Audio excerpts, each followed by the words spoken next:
¿Cómo están? Buen día. Buen ¿Cómo día. va?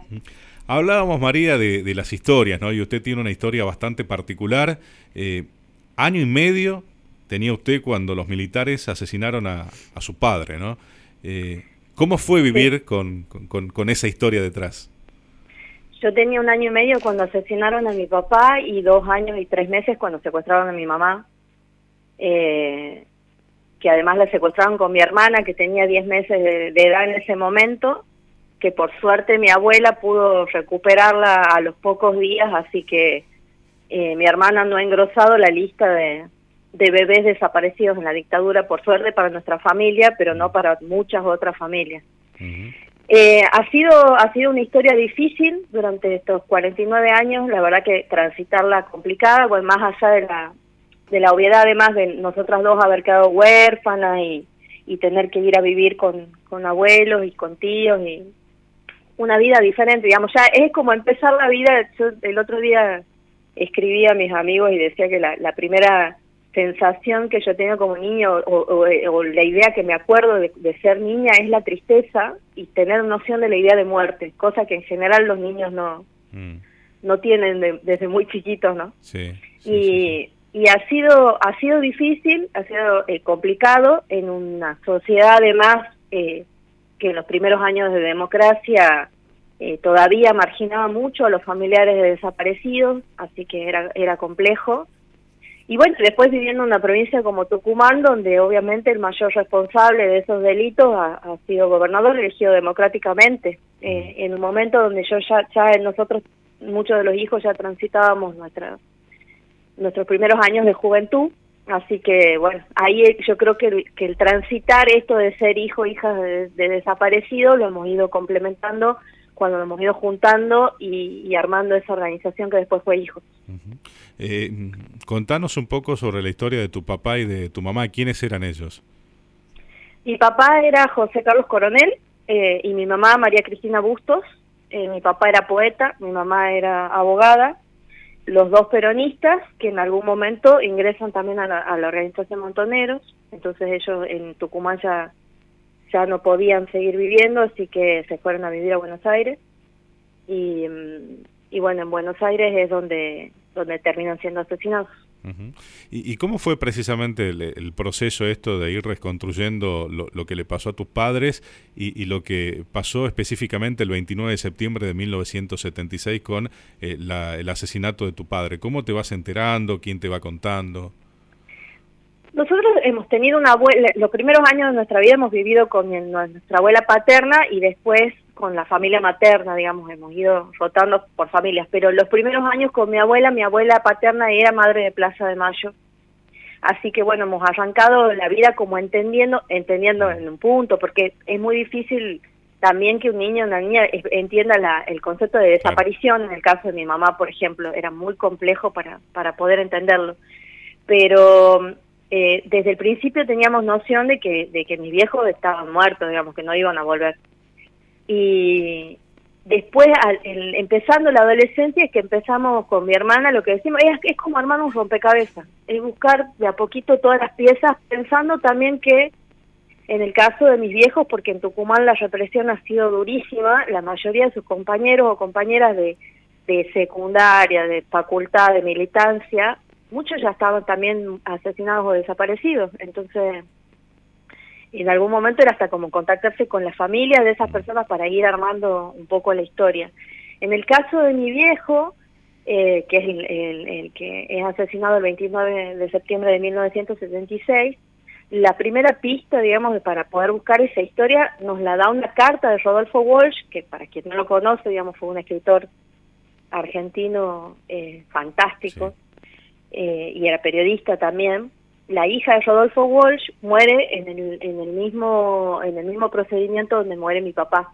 Entonces él hace una carta que se llama Carta a mis amigos, donde hace como una pequeña descripción de ese día y de ese acontecimiento, y también era como encontrar hilitos de los que vos te ibas agarrando para empezar a investigar. Entonces a partir de esa carta nos hemos contactado con la familia de él, que nos ha ido pasando otros pedacitos de nuestra historia, una historia que en general, digamos, no la vamos a poder completar nunca, porque nos faltan los protagonistas principales. Pero bueno, sí, lo más parecido a eso es esto que te digo de un armado de un rompecabezas. Seguro. Mencionabas al principio el caso de tu hermana Lucía, que pudo ser recuperada por tu abuela. Tu mamá estaba detenida, desaparecida allí en la ESMA.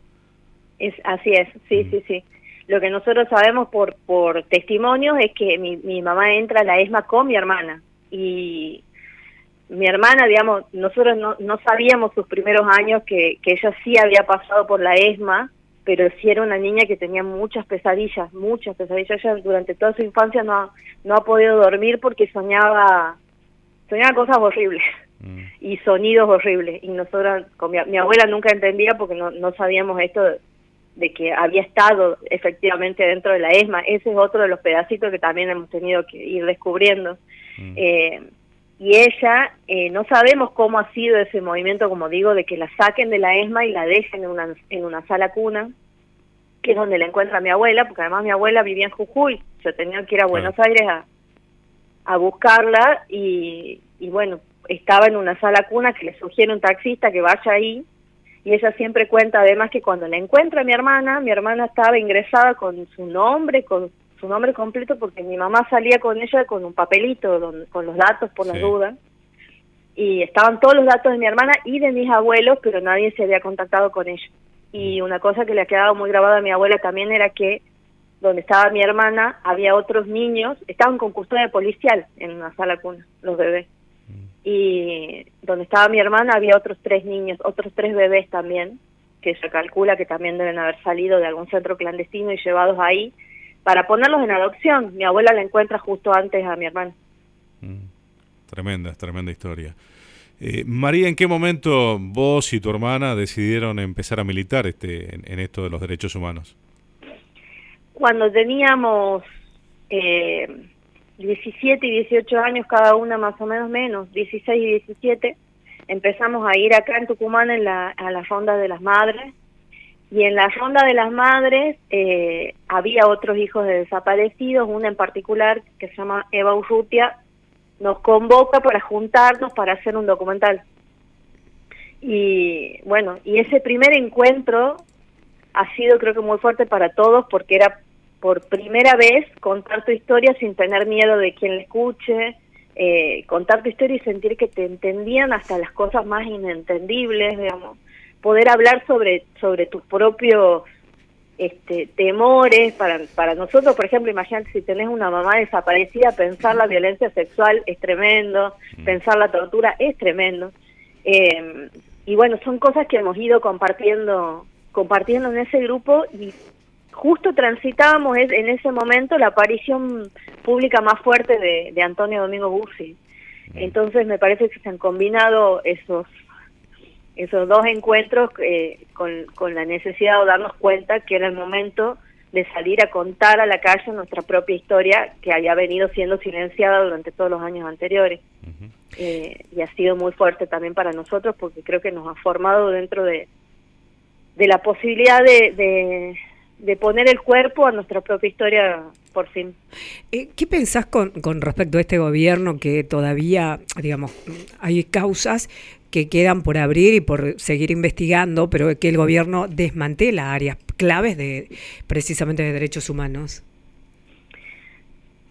Mira, yo soy una de las trabajadoras despedidas de la Secretaría de Derechos Humanos de Nación en diciembre del año pasado. Yo coordinaba hasta diciembre del año pasado el único espacio para la memoria que hay en el norte argentino, que es la Escuelita de Somaillá. Sí. Y he sido despedida en diciembre. Como la mitad de los trabajadores de la Secretaría de Derechos Humanos, que incluye también los abogados que están querellando las causas y las personas que hacen toda la parte de archivo, que es la que sustenta esos procesos judiciales. Observar ese desmantelamiento, sabiendo todo lo que ha costado construir esa historia, es durísimo, la verdad. Pero me parece que las respuestas son varias, pero en principio, digamos, yo creo que hoy vamos a ver en las calles de toda la Argentina la cantidad de gente que quiere que el negacionismo en este país no exista más. Y eso incluye la posibilidad de justicia. Nosotros en los 90 militábamos pidiendo juicio y castigo, pensando que eso era imposible de conseguir, debo decir. Sí. Creíamos que era imposible. Por eso digo, por un lado está la parte esta de que hay mucha gente que quiere que eso continúe, pero sí sabemos y estamos viendo cómo va la mano con este gobierno y que es muy probable que se desmantele todo. Pero ya venimos de un desmantelamiento previo, o sea, nosotros nos hemos criado en un clima de impunidad y de injusticia a pesar de ya haber estado en democracia. Entonces, todo lo que destruyan yo estoy segura que se va a volver a construir porque hemos trabajado en desarrollar información y conocimiento, no solo desde esto, yo lo que te acabo de contar es toda mi historia personal y con toda la carga subjetiva que eso tiene. Claro. Pero fuera de eso, en mi trabajo como trabajadora de la Secretaría de Derechos Humanos, como hemos hecho muchos, y si conocen Escuelita de Famaillá lo van a saber, todo lo que se trabaja en esos lugares o en los juicios está sustentado en la investigación más profunda que se pueda hacer. Nosotros no hablamos de la historia desde lo personal, más allá de que nos atraviese absolutamente, sino que las políticas públicas de memoria se han sustentado en investigación científica, en investigación jurídica, en testimonio de sobrevivientes que han sido corroborados por la prueba material. Digamos. Hay mucha construcción que se ha hecho de manera muy seria, muy seria. Por eso nosotros, a pesar de la destrucción que estamos viviendo en esas políticas, seguimos siendo el país de Latinoamérica con mayor construcción en esa área y seguimos siendo... acá es un lugar donde vienen de otros países de Latinoamérica a ver cómo hemos construido esas políticas. Seguro. Argentina fue siempre pionero y fue un ejemplo en los derechos humanos y sobre todo en el juzgamiento a aquellos que cometieron estos crímenes. María, ha sido muy amable por tu testimonio aquí en LB12 y te mandamos un abrazo y que tengas un buen día. Gracias, muchas gracias por hablar. Hasta luego. Ahí estábamos hablando con María Coronel, militante de los derechos humanos, precisamente contando su historia, la de sus padres y todo lo que sucedió en aquellos años oscuros de 1976 en adelante.